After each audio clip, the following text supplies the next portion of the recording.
Hello, everyone, and welcome back to the Learn Arena podcast. We are so glad to have you all back here, and today we are going to be discussing logic.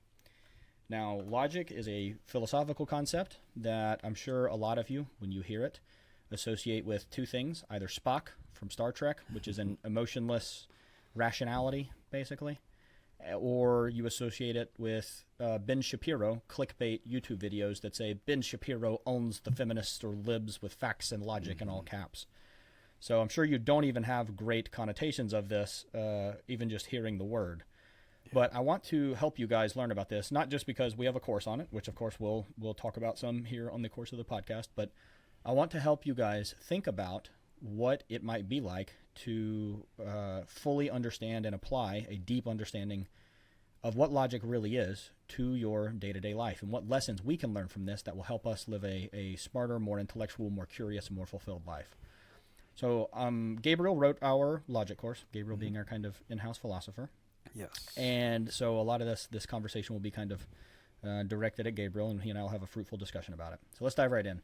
The first question, which may sound obvious, but is actually incredibly hard to answer, Yes. is what is logic, Gabriel? When I hear the word logic, I literally think of, this is not the normal connotation, but I think of formal logic, right, with like symbolism, and it looks like math almost. And it's this kind of abstract concept that, to be honest, if you asked me right now to define logic, I don't think I'd have to put a lot of thought into it. I don't know if I could define it well right now. So, Gabriel, like, what is logic? Yeah, it's such an important question, and as with a lot of these more fundamental philosophical questions, it's actually far more complicated than you realize. Because I can, off the top of my head, when we were discussing what to talk about, I was thinking about, well, how do I define logic? Like, I've got like three kind of different definitions bouncing around my head, all of which are useful, and I think all of which are true. And the first thing that comes to mind, I think, is what most people are familiar with, which is treating logic as like a methodology, like a rhetorical methodology, basically, right? Logic is a way of taking information, putting it into a structure so that you can have outputs and communicate ideas efficiently, right? So I have ideas, I put it into an argument, I reach conclusions from that argument and communicate it. So that's one definition. Logic is this like rhetorical device that humans have invented to use to communicate ideas and explore ideas. That's one definition. A more fundamental definition that combines this sort of epistemological rhetorical aspect with metaphysics is to say that logic isn't just communication. Logic is the fundamental laws and rules that dictate proper communication and dictate even the world around us. Now, this is a much more complicated definition and slightly controversial. I'm almost saying that like logic is almost synonymous with like physics. It's like the physics of ideas, maybe, is one way to put it. So we have certain laws of logic, things like the law of identity. Things are themselves. Gabriel's Gabriel, Trey is Trey, that Coca-Cola bottle or whatever is itself, right? That's the law of identity. And then we have laws like the law of non-contradiction. So I can't be both Gabriel and Trey at the same time. Or those posters in the back can't be the same post. These are two separate posters. They can't be the same thing at the same time. This is the law of like non-contradiction. As a part of the law of identity and sort of an application of it. And so that's a more controversial sort of definition, is that logic is like the laws of existence. It is the things that govern reality. This is controversial because there's plenty of philosophers who want to reject logic outright. This idea that there is some sort of objective structured reality is something they want to reject, or even they'll try to make a separation where it's like, okay, maybe only physical reality is subject to these laws, but there's some sort of supernatural reality or some sort of immaterial reality that's separate from these things that has separate rules. And we don't have to annihilate this debate in this conversation. We can save it for an upcoming metaphysics course. But I just want to communicate that there are layers of definitions you can go when talking about logic, from understanding it as the foundational rules of reality to simply thinking about it as a rhetorical device for structuring communication and talking about ideas. That's sort of the layers to it. And the course that we have probably focuses a bit more on that more rhetorical structure type of logic. And even that can split into all sorts of things, like what's formal logic and symbolic logic. All these things we can get into and the course gets into. And so it can get really complicated. I can say that much. It definitely can. It definitely can. I was jokingly referring earlier about how logic can sometimes look like math, which some of you will see if you take the Learn Arena Logic course. I want to read here a quote about kind of the definition of logic, Gabriel, and get your reaction to it, maybe expound upon it a little bit. Yeah. So this quote is from someone Gabriel and I quote from often, which is Ayn Rand from her book Philosophy, Who Needs It? She said as follows: "Logic is man's method of reaching conclusions objectively by deriving them without contradiction from the facts of reality, ultimately from the evidence provided by man's senses. If men reject logic, then the tie between their mental processes and reality is severed. All cognitive standards are repudiated and anything goes. Any contradiction on any subject may be endorsed and simultaneously rejected by anyone as and when he feels like it." Yeah. Yeah, it's a great quote. Rand is a philosopher who has had a heavy emphasis on logic, though something we'll probably discuss later is while she had heavy emphasis on logic and rationality, it was not at the expense of emotions. She was very good at sort of creating this more holistic sort of approach to knowledge that includes using your emotions. But I love this quote because it emphasizes a few things. That one, like logic is about your relationship to reality. That's an important aspect. There's no point of logic existing if there's no humans to like interpret facts and think about things, right? It also emphasizes that like logic isn't that an aspect of logic is like our sense data. Right. Some philosophers have attempted to make this hard distinction between rationality versus like empiricism. We have the like a priori versus a posteriori sort of distinctions. These sort of dichotomies, and while they could be useful in like an introductory philosophy class to kind of explain the differences between different approaches and different knowledge, they're sometimes unfortunately presented as incompatible, as if they're like against each other for some reason. But what's great about this quote is it reminds you like, hey, because you're a human being, you're using your senses to come up with information and then using logic to evaluate that information, but it's a holistic process. It's empirical and rational. So that's another thing I really love about this quote. I also really enjoy that this quote also has some important metaphysical implications. Like it necessarily implies that the observer and the thing being observed is different, that you have to be a human being using sense data to experience like an external world. And I think that's really important. It's very challenging to imagine a model of reality where we have things like logic and rationality, but we don't have a reality to do it in. You know, it can be very strange. But yeah, I love this quote a lot. I think it's very powerful and it communicates a lot. And Rand has all sorts of great quotes like this that communicate what is rationality, what is logic, what do we even mean when we use these terms. Right. I completely agree with you. Even just this one little 3-sentence quote is chock full of meaning, as most of Rand's work is. So I have another maybe question, maybe pushback I want to provide here, or clarification that I'd like for you to expound upon a little bit, Gabriel. I have seen, especially among people who kind of consider themselves dissidents, they will kind of latch on to a very specific part of this description of logic. And this isn't just for Rand. There's a bunch of other thinkers that share this, which is ultimately from the evidence provided by man's senses. Mm-hmm. I have seen, and including some members of the Learn Arena community who I've had discussions with, take this a bit too literally. It is not meant here that if you, as an individual human being, can't physically like see, smell, touch, taste it, hear it, then it does not exist, or it's not adequate sensory data. What Rand means by senses here, and what is meant by most philosophers when they say man's senses, is both what we can directly interact with from our senses, but also things that we can discern using tools to kind of accentuate or expand on our senses, right? To take a very small example, none of your 5 senses can interact with radio waves. Mm-hmm. But we know radio waves exist because we have built tools to measure them, to create them, to interact with them, to amplify them. And this is often used to create a bedrock of like radical skepticism, where people are like, this is quite literally a claim I've heard.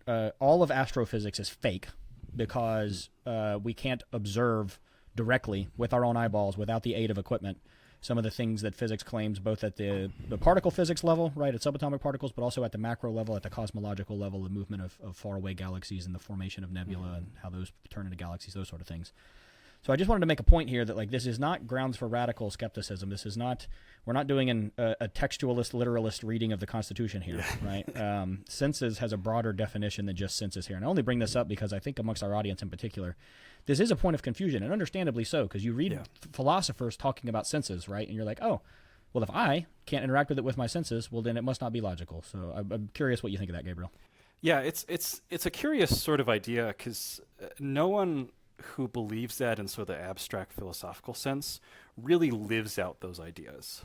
You know, like imagine you knew someone who sincerely believed that their senses were only bits of information, and I told him, hey, your neighbor has been slowly stealing money out of your wallet every other day or something. Or I don't know, maybe you work with a group of people and some guy has been taking your work from your laptop and copying it over and doing his own thing. Stuff that you're not seeing, right?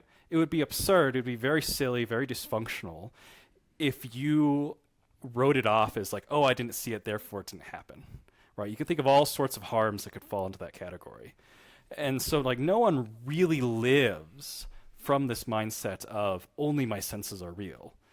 They might believe it in some abstract philosophical sense, but no one in reality actually does that. It's a very dysfunctional mode of living, and it's just not real. No one truly does it. That's exactly right. And I just wanted to create that aside because, again, this happens more often than you would think. It's how people get accidentally squirreled into flat eartherism or a bunch of other kind of crazy conspiracy theories like science is fake or whatever the case may be. Speaking of science being fake, let me ask you another question about kind of why logic is important. Mm-hmm. So it seems to me like, right, humans have evolved. We know this, there's a bunch of evidence for this, right? Humans have evolved over millions of years to develop a complex kind of stimuli response system that includes and is heavily reliant on kind of gut instinct, emotion, impulse. For example, we know from neurological studies that our subconscious mind can process information almost 1,000 times faster than our conscious mind. And all logic necessarily comes from the conscious mind, from the prefrontal cortex, but like the entire rest of the brain is also processing information, and it's just being passed to the prefrontal cortex occasionally once it's been processed. So if I've evolved over millions of years, fine-tuned by my environment to survive, using this complex kind of system that involves emotions and gut instinct and stuff, like why do we need logic at all? How does logic stack up against this brain we've evolved over millions of years? There's a couple of ways to think through this. Of course, it is not the claim of someone who believes in rationality and logic that like intuition doesn't matter at all or emotions don't matter at all. And in fact, a healthier rational approach sort of integrates these things. Sometimes intuition is just your rationality acting faster than your like perception of it, right? Sometimes you have these, the same way that I have impressions of things. Like I have an impression of this being a good movie, even though I haven't seen the full thing. Or I have an impression of that being a hard book because it looks really big, right? Intuition can be an intellectual impression. Like, oh, I have an impression that that's wrong, right? It's a good starting point. It's not an ending point is the problem. There's a lot of people in there. Because the fact of the matter is you are not a perfect being who's right all the time. And just because you have an impulse that you're right about something doesn't mean you are. You need to investigate it further. So just because you have an emotion or an intuition towards this is true or this is false doesn't mean you should stop there. You got to keep going and keep growing. And in fact, I wonder about like our conscious mind has the capacity to influence our unconscious mind, and our unconscious mind has the capacity to influence our conscious mind.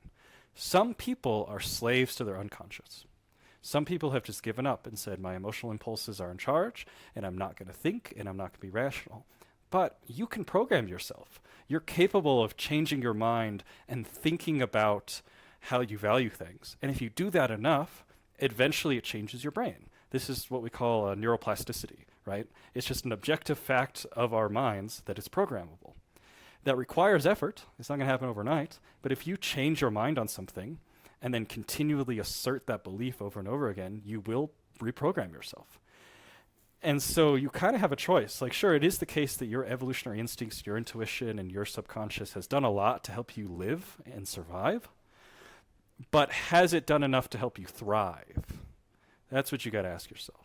is, should I avoid being unconscious and decide to live consciously? And part of being conscious includes being rational and committing to logic. That's exactly right. I agree with you completely, and I would kind of add to that in the following way. A lot of people use this meme that has been popularized by my friend Michael Malice called the NPC, right? It stands for non-player character. It's a reference to video games, which in video games, if you're not a gamer, a lot of RPG games, role-playing games especially, there will be characters you interact with that are called NPCs, non-player characters. They're just like the shopkeeper, right? And you go interact with him, and he gives you a little menu of options of things you can buy, and he has a set script of responses that he can give you. And it's not varied. It's programmatic, right? If I press A on buy, then he gives me a sentence about buying the thing, right? And it's the same sentence every time. If I click buy 100 times, I get the same response 100 times. That NPC meme came about because of what Gabriel's talking about. It's almost like one of the classic red pills, right? There are many red pills, and this is one of them, which is just the realization that most people genuinely are living lives as effectively NPCs. And what that means in the kind of concrete is that they are not living intentionally. They are not living consciously in any meaningful sense. They are on the guide rails that society and their family and their friends and their social group told them was the thing that they should be doing. They interact in ways and make decisions daily based on just base stimuli they receive and emotional input they receive. And at no point in that process are they stopping and thinking rationally and logically, is this what I want to do to lead a fulfilled life? Is this what I want out of my life? It's inextricably intertwined with long-term planning, which a lot of these people also don't do. And that meme exists, as derogatory as it may sound, because a lot of people do live this way, and you'll see this in your day-to-day life. How you can probably think of examples of a friend you have or something who, they grew up in high school, they were moderately popular, they played sports. After that, they went to university where they had middling grades. They got a degree in, say, marketing or business administration. They went on to do sales or something related to that. They have a decent house, a wife, 2 kids, and they watch football on the weekends, and they play golf, and they drive a truck. And almost everything about this person, including, if you kind of model their minds well enough, how they're going to respond to anything and everything, because they're not living consciously in any meaningful sense. And let me be clear, I'm not disparaging that life, right? I have a lot of friends that live that exact life I just described, and they are good friends of mine. But they chose that consciously, right? They made a concrete decision. This is what I'm going to do with my life because it gives me purpose and meaning. That's the distinction I'm making.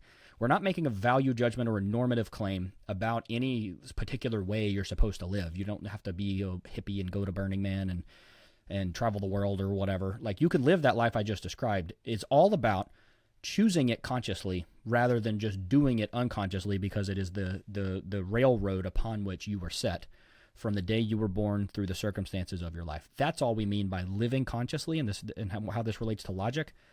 You have to live consciously and therefore think logically to live a purposeful life. Oh yeah, I definitely want to build on that last thing you said there. That's what was going through my head as you were talking. It was in order to be conscious, you need to have a model for interacting with reality. You need to have methodologies. You need to do something and not just stand there silently dying. And rationality, and particularly logic, which I'm going to consider a specific aspect of rationality, not the whole thing, is such a powerful tool. It's extremely useful to think through a simple syllogism of my ex-girlfriend hurt my feelings. I should not date people who hurt my feelings. Therefore, I won't date this person who just hurt my feelings, right? Super basic, super simple. That's logic. And I've reached a spectacular conclusion that can change my life forever. And you can do that with all sorts of things.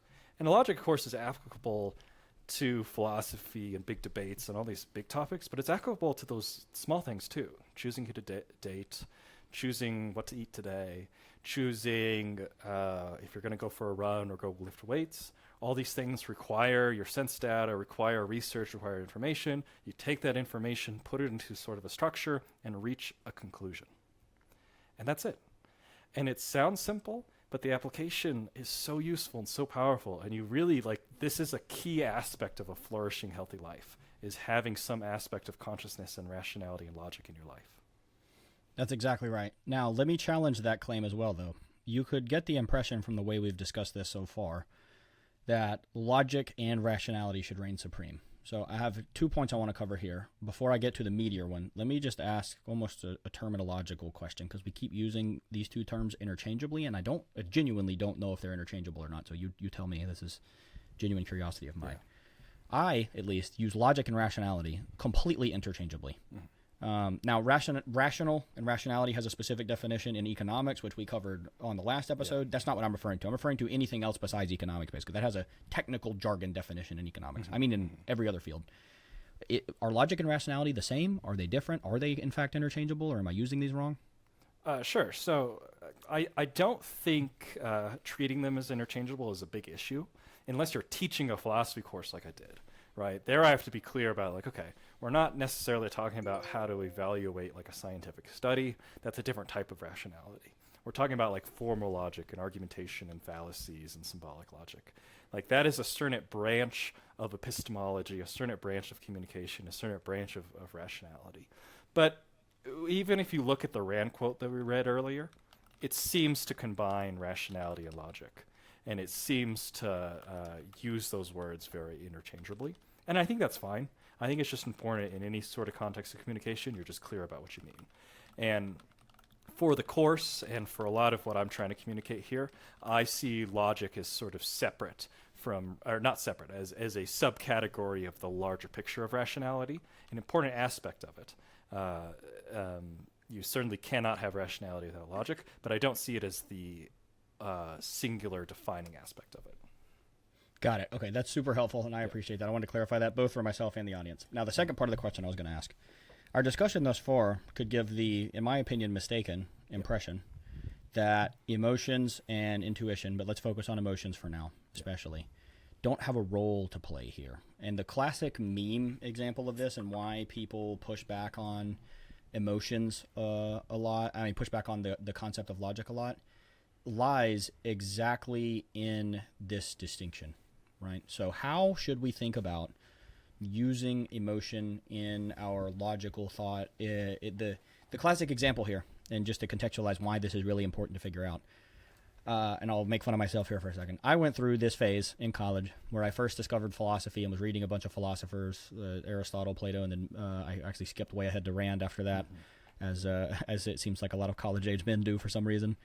And I was like, this is it. Like, the rational man is the supreme master of the universe, and I must eliminate all emotion and think rationally.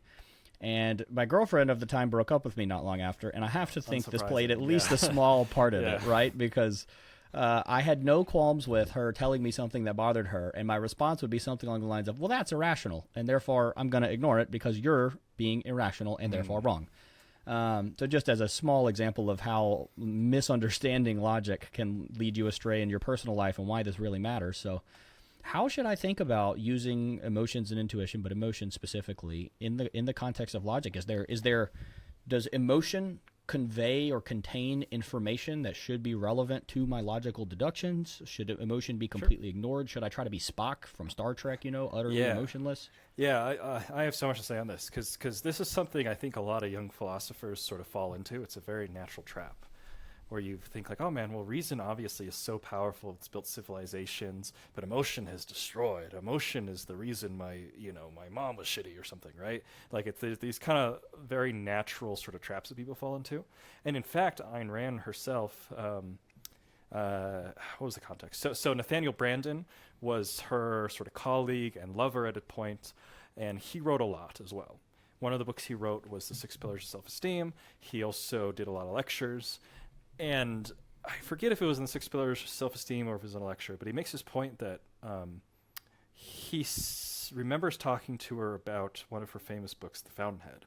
There's a scene in The Fountainhead where the hero, Howard Rourke, who's this, great representation of like a rational man who has great values. He's not the perfect man, as she makes very clear in some of her other writings, but he represents a lot of virtues. And there's a scene where he is kind of down in the dumps. He's working a manual labor job after sort of failing as an entrepreneur and getting kind of bullied out of the architecture field, and no one's like taking him seriously. And there's this scene where he has this like night of depression, and instead of like crying and like dealing with it in like a healthy way, she describes him as like imagining himself executing the emotions or something like that, like putting them on a chopping block and cutting them in half. And somewhere in one of Nathaniel Brandon's writings or books or something, he mentions that one of her few regrets from that book was how many young objectivists, objectivism being the philosophy of Ayn Rand, how many young objectivists came to her struggling with processing emotions because they sort of misinterpreted that scene as an embodiment of how you should deal with all of your emotions. And so it's a very natural trap that a lot of intelligent, especially young men, get into, that you start to learn the importance and value of logic, and so you mistakenly view logic and emotions as antithesis or against each other. Now, they are different. This is the important part that we have to tie this all together. Emotions are not tools of cognition. The only knowledge and information you can get for your emotion is knowledge and information about your values and your emotions.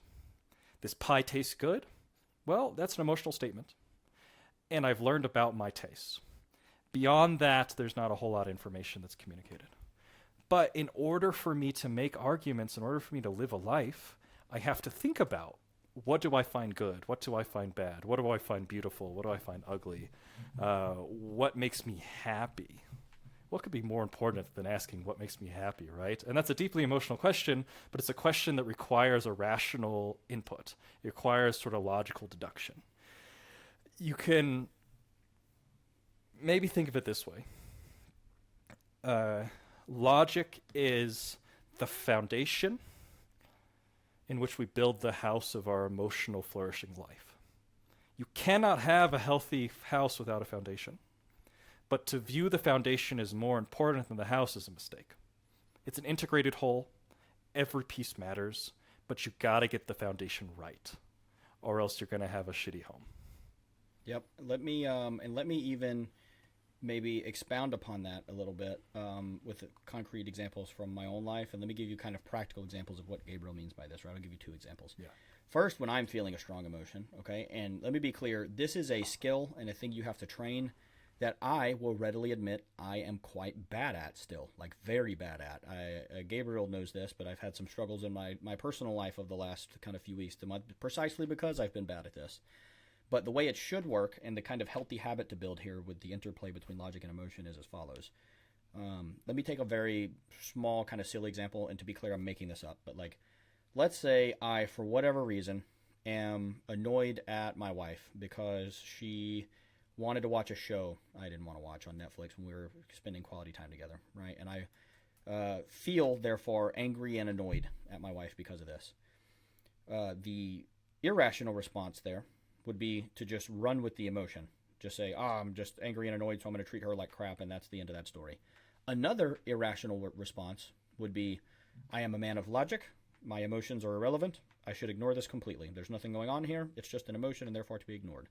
What you should do instead is introspect, interrogate that emotion. So if I am feeling this toward my wife, I need to think, okay, let me look inward for a moment. Let me pause and say, why am I feeling this specific emotion? What emotion am I feeling, and what underlies it? Let's dig into it and see what's going on there. And what I would find in this particular situation would be, I'm not actually upset at my wife about the TV show. I don't care about what TV show we're watching. What I'm really upset about, and what I now realize, is that I wanted to spend quality time with my wife because I love her dearly and she's my best friend. And us watching The Bachelor for me is not doing that for me. I'm not getting that value out of it. So instead of just getting angry and upset and then being rude to my wife as a result, I used logic, right? I used reason to interrogate what that emotion is, found the underlying cause of the emotion, and then it would instead be able to say to my wife, hey babe, I don't mind what we watch, but do you mind if we watch something else that we both might be more engaged in so that we can spend more quality time together, we can talk more, we can bond over it? Or, you know what, can we play a video game together instead? So this is actually is a bit of a real life example for me insofar as my wife got into The Bachelor. I don't really care about it. But you know what happened? She started playing video games with me in the game I play, Rocket League. Wholesome, exactly, because this exact this exact process did occur. And I interrogated the emotion and was like, hey, I just feel like we're not spending enough quality time together. So she gave something up for me. She now plays Rocket League with me and enjoys it. And likewise, she loves card games and board games. So usually once every week or two, we'll have a night where we just sit together, consume some psychoactive substances of some sort, and do board games together. Little stuff like Phase 10 or Uno, or there's this really fun card game we play called Exploding Kittens. I would recommend it. Classic, really yeah. It's great. So I'm using that as an example to say, like, rather than ignore that emotion, as you might have been leaning toward by our previous discussion, you should interrogate it and get value out of that. Yes. There's information there, is my point. There's information in the emotion, but it's up to you to use logic to figure out what it is. This also applies externally. So if let's say my wife comes home and I notice that she's kind of being short and rude for some reason, even though I'm not sure exactly what I've done, and she says something kind of snippy to me, right? That could spur a responsive aggression or anger or frustration in me, which would be, which I could just run with and be snippy and turn, and that's the end of that. Now the whole day's ruined, right? Now we're in a fight, and we don't even know why. Yeah. Or I could interrogate that emotion she's having and say, hold on, let's use logic and reason, right? Why do I think it might be the case that she's upset? You know what? I haven't even asked her. I've just assumed she was just mad at me for no reason, and I didn't even ask. And then I ask her, and it turns out, oh, she had a terrible day at work. She's an occupational therapist, right? So like maybe one of the kids she had was particularly rough. Maybe one of her coworkers, there was a spat or something. And again, these I'm truly just making up, but like there's an underlying reason there that I might be able to help her vent, help her work through, come up with solutions to. And then she's in a much better mood, right? And we can have a great day.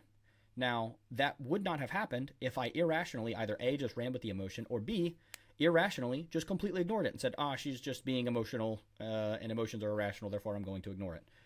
So I'm just sharing these two concrete examples to say, like, this is why logic is super important in your personal life, and why it's important to use the house of logic and emotion together to build a fulfilled and flourishing life. Would you kind of agree with that frame, Gabriel? Oh yeah, completely.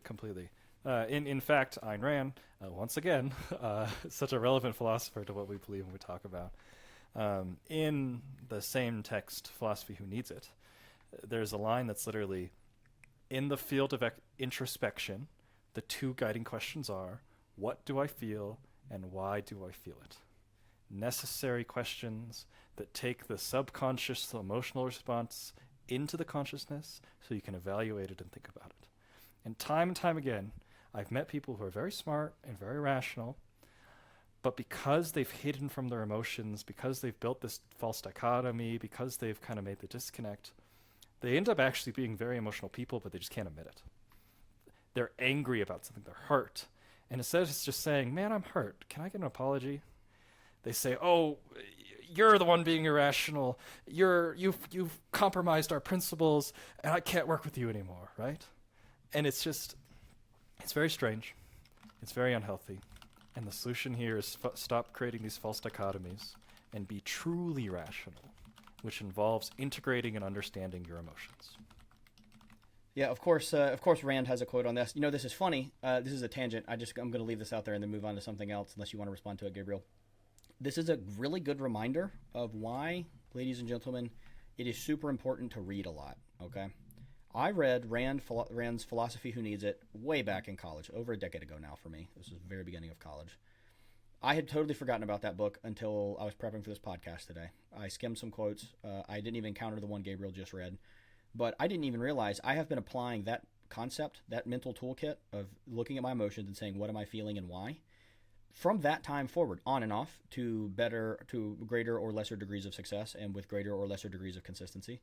But I had totally forgotten about that book and that I had read that, but that mental model stuck with me completely. So I'm just leaving that as a flag. Like, this is one of the many reasons it's important to read a lot and learn a lot and try to become a polymath.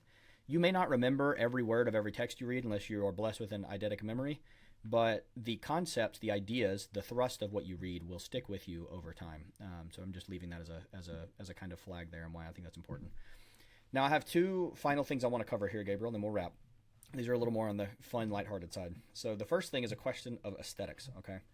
Logic gets a bad rap right now, like the entire concept of logic, because as I mentioned at the beginning of the podcast, Ben Shapiro's kind of ruined it for us, right? His whole shtick is like, oh, I debate, and Steven Crowder as well, I debate feminists or liberals or whatever and destroy them with facts and logic, right?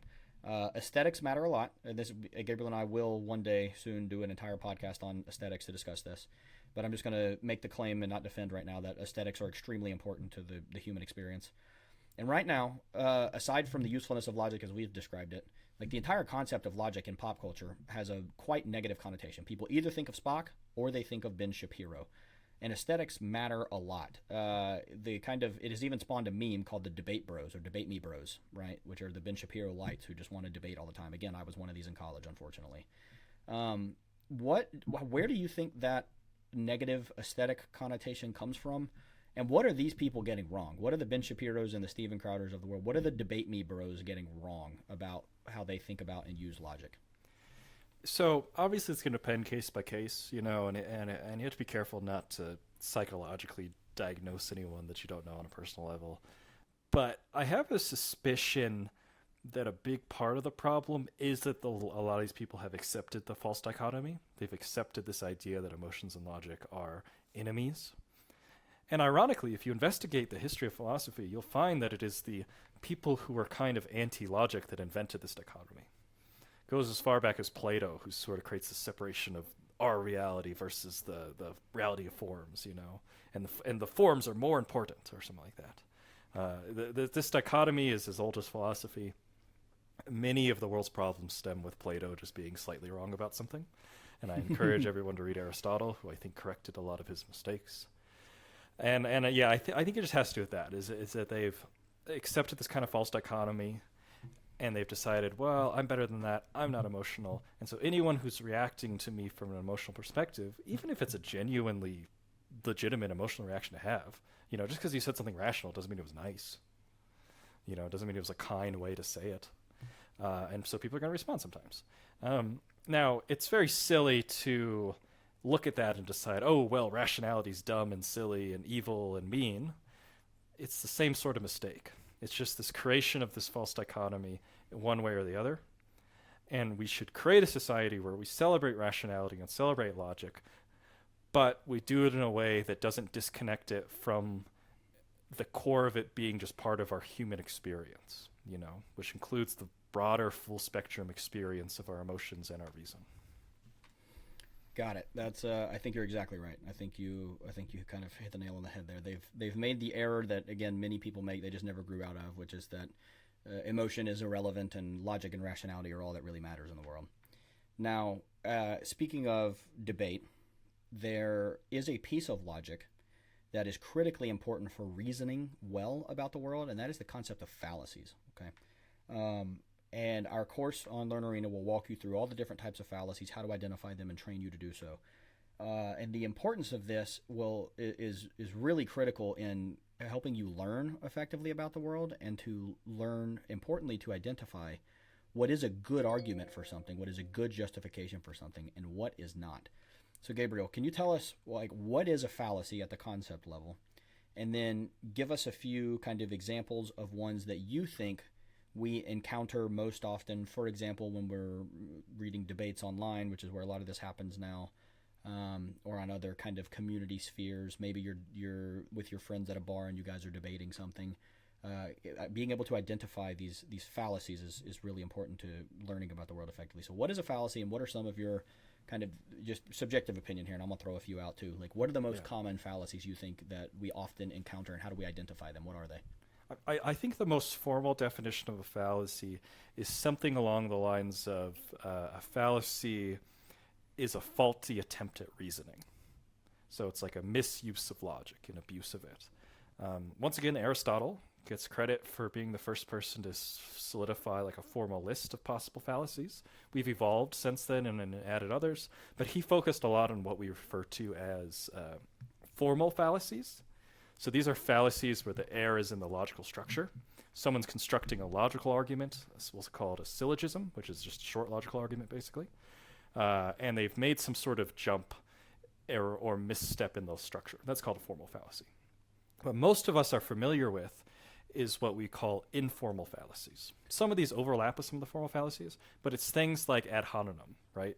Where you, instead of arguing with someone, you attack their personal character or insult them. Now, it's important to remember insults aren't, not all insults are ad hominems. If I say, hey, you're wrong because of reason X, Y, Z, and also you're bald and ugly, that's not necessarily a fallacy. It would be a fallacy if I said you're wrong because you're bald and ugly. This is a very important distinction. And while I think you should be kind to your debate partners, you're not necessarily making a fallacy just because you insult someone. So that's a pretty popular one. One that I know you and I are both very fond of pointing out is called the Mont and Bailey. And it can sometimes help if there's like a visualization of this. But you can imagine a medieval town. They've got kind of in the center of that town the motte, which is the heavily protected sort of structure. And then around that is like the farm village. And so historically, Vikings or whoever is coming to invade these people, so they retreat to the heavily protected thing. So you can imagine an argument that operates in a similar way. I present a very broad, unprotected, kind of irrational claim, and then when it's attacked, I retreat to something that's more specific, not always as applicable, not always as related, but more specific and easier to defend. I'm sure you could come up with all sorts of examples. I'm going to give an example of this because I see this one on Twitter at least 3 times a day. So, first of all, Twitter is not real life. I just want to flag, like, if you see a bunch of people on Twitter that claim to be fans of the Soviet Union, there's like 20 of these people on Earth. They just tweet all day long because they don't have jobs. Okay, so there's not that many of them. With that out of the way, you're going to run into them a lot on Twitter. And I see they have refined the Mott and Bailey to a fine art. And what I will often see various kind of permutations of it. One of the most popular ones is they'll say something along the lines of like capitalism is based upon exploitation, right? And we are all being heavily exploited by the capitalist class. And if you push back on this in basically any form at all, they retreat to a much more heavily defensible argument, which will be something along the lines of like, instead of saying all capitalists are bad and all capitalists are exploitative, you could say to that, oh, well, what if like me and you start a business and then we hire our third friend? Like, are we exploiting him? Is that how this works? I mean, like, or your favorite streamer, Hassan, who also says this a lot. He has employees that do his editing and his moderating of his community. Like, are they exploited? And then once you point out to them the kind of very personal examples of like, oh, well, actually, no, that maybe you're right. Maybe not all capitalists are exploitative, but you know what? Amazon is for sure. So they retreat to a much weaker, first of all, like they're not making such a sweeping claim, they're much more narrow claim. And it's much more easily defensible because then they can point to evidence of like, look at the warehouse conditions, look at the union busting, whatever. And I'm not making a claim here at all. I'm very specifically, like, I don't believe any of this. My point is just the Mott and Bailey you will see often online. The right will often do this too, where they'll say something along the lines of like, oh, all leftists are evil people. I literally have seen this in the last week after my controversial Codex post last week about the vaccine.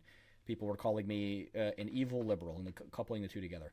And if you just push back on that and say, well, are you sure all liberals are evil? I mean, surely you have one friend or acquaintance that you know that holds progressive like political opinions. Or is that person evil? Like, imagine your girlfriend, right, has a progressive political opinion. If she does that, would you then say, all right, my girlfriend is now an evil person? And then they'll usually say, oh, well, I guess you're right. Like, maybe my girlfriend wouldn't be evil, but like, you know what? The people that are advocates of the Soviet Union still are definitely evil. I'm like, okay, well, I'm not going to, I agree with you completely, but that's not the initial claim you made.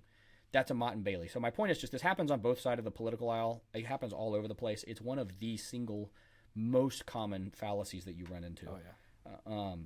So I think that's an important one. Another one that I'd like for you to kind of describe and give an example of, Gabriel, is the appeal to authority fallacy. We see this one also probably more popular than, or at least as popular as, the Mott and Bailey. So, Gabriel, what is the appeal to authority fallacy, and what would an example of that be? Sure, yeah, it's exactly what it sounds like. It's where instead of arguing with evidence using your logic, you've abused argumentation by arguing from a position of appealing to an authority figure. So this happens even to small children, where they say like, well, I don't think that's true. My dad said it isn't true, right? And the argument there is, of course, the dad's smarter, therefore he knows, therefore this authority figure is the arbiter of truth. But this happens to adults too all the time. You're presented some sort of scientific claim, and you're kind of like, well, I don't know if that's true. I'm not sure what to think of that. I need to evaluate the evidence a bit more. In fact, I just, the other day I read some article that is against that, but they say, wait, no. The FDA said it's true. You need to trust them. They're the authority. Right? It's this appeal to someone else as if, like, there is a human being who is infallible just by virtue of having studied more or something, right? And their involvement magically makes it true. It's this very, like, almost collectivist kind of approach of appealing to other people as if more people or more important people somehow make something true. It's very clearly a fallacy. Now, I will caveat this. I agree with everything you just said. That is indeed the appeal to authority fallacy, and that's how we see it a lot. In fact, you see this all the time, right? Like, oh, well, the CDC said this, it is therefore true. Or you'll see the right-wing version of this, which is like, oh, well, this right-wing commentator I trust said it, therefore it is true, and there's no other evidence needed. You'll notice that's not a direct claim with evidence in favor of what you're saying. It's just saying, hey, this other smart guy said it, therefore it's true. You're offloading the need to provide evidence. Now, let me caveat that a little bit, which is we can use Bayesian reasoning, which we'll do a whole episode on one day, but just bucket it. If you want to learn more about that, go ask ChatGPT about what is Bayesian reasoning. It'll give you a great answer and explain it to you. You can ask it. But if we use Bayesian reasoning, if we say, for example, let me use a concrete example of how I use this in my own life, right? All of the there's been a lot of news lately about aliens and the U.S. government disclosing they've been studying aliens or they have alien craft or whatever, blah, blah, blah, blah, blah. Well, I was just basically ignoring completely all of it until an authority figure, someone who I know personally and who has written some fantastic books, has hundreds of peer-reviewed academic papers, and is, I know, one of the smartest people I've ever met, the economist Robin Hanson. He has publicly stated that he thinks there's something going on with the alien fallacy, with the alien events going on, and that he thinks like this is worth looking into more, and that there might be a there. There might be something actually going on. Now, this does not mean I suddenly said, oh, I now believe all of the alien conspiracy theories, but rather, I do a Bayesian update where I take my prior probability that the aliens were true, which I would put at like 5%, the alien conspiracies are true, and I updated that to maybe 15 or 20%, contingent on me exploring more evidence. So that led me to then go read, Robin Hanson has this great paper called Grabby Aliens, where he postulates a formal model based on a bunch of cosmological data about the size of the universe, the speed of light, and the technology required to traverse the distances of light years, where he explains how there is a model of the universe where what we see and what we're hearing could in fact make sense, and this could actually be happening, right? So it was maybe an appeal to authority in the sense that, oh, Robin Hanson said it, therefore I'm taking it seriously, but that's not a fallacy. What that did is simply make me weight the need to look into the actual direct evidence more, which I did, and then came to a more reasoned conclusion. So appeal to authority does not mean, oh, you should ignore the source of a material. Far from it. It just means that you should develop a well-hewn heuristic on kind of who's worth listening to and who's not, while still evaluating each individual claim from each person on the merits of the evidence for it, right? Am I making sense, Gabriel? Is this kind of distinction clear here? Because it's a very nuanced distinction that I think is important, because I've seen people take this too far, where they say, oh, like appeal to authority because you mentioned an intellectual. Yes. So there's two things. One, this is very similar to the point I was making about ad hominems, because it's not the case that insults themselves are fallacies, nor is it the case that mentioning an authority figure is a fallacy. It becomes a fallacy when you use those in replacement of an argument or in replacement of evidence, And so so there's a big difference between you saying, look, scientific claim X is true because X, Y, Z, and fortunately the CDC agrees with me. That's very different from saying this is true because the CDC said so. Very different claims. The second point I want to make is there's actually a fallacy called the fallacy of fallacies, or argument from fallacy. It's this idea that just because an argument includes a fallacy or something that's adjacent to a fallacy doesn't mean that the argument is necessarily wrong. You can have fallacious arguments with true conclusions. Here's an example. If I said all dinosaurs are purple, obviously false. Or at least based off the information we have. I guess I can't definitively say that. But all dinosaurs are purple. Barney is a dinosaur. Therefore, Barney is a purple dinosaur. This conclusion is true. This is a correct conclusion. It's also a valid argument, which is the idea that the positions within the argument logically follow each other. Regardless of whether or not the content of the argument is true, it's valid. And the conclusion is true. The argument is valid, but I still had faulty information within it. And so in some sense, I committed a type of fallacy. I was being fallacious in my argumentation. And so that's a good example of like, look, just because something includes a fallacy or just because something seems like it might be fallacious doesn't mean the conclusion is false. And you have to make sure to make that separation. It's very, very important. And so just because you mention authority figure doesn't mean you're committing the fallacy of appealing to authority. That's exactly right. So this is why it's important to develop a good method for reasoning about things and for using logic. And with that, I'm going to close out with a final question for you, Gabriel, which is, of the things we've discussed or maybe things we haven't discussed, what could the audience expect to learn if they take your logic course? Yeah, there's actually a lot of stuff that we didn't even talk about. How to structure arguments, what valid and invalid means, the difference between deductive logic and inductive logic, and even some stuff that you might not even learn in a entry-level college course on logic. Things like understanding what's called term distribution. I'll leave it up for you to figure that out in the course. And in fact, there's even some stuff that I want to add to the courses when we get a chance to circle back. This was the first course I made. And so just know Learn Arena is committed to updating our courses, making them as good as possible. So take it. And then in a few months, take it again. You'll learn more and more and more.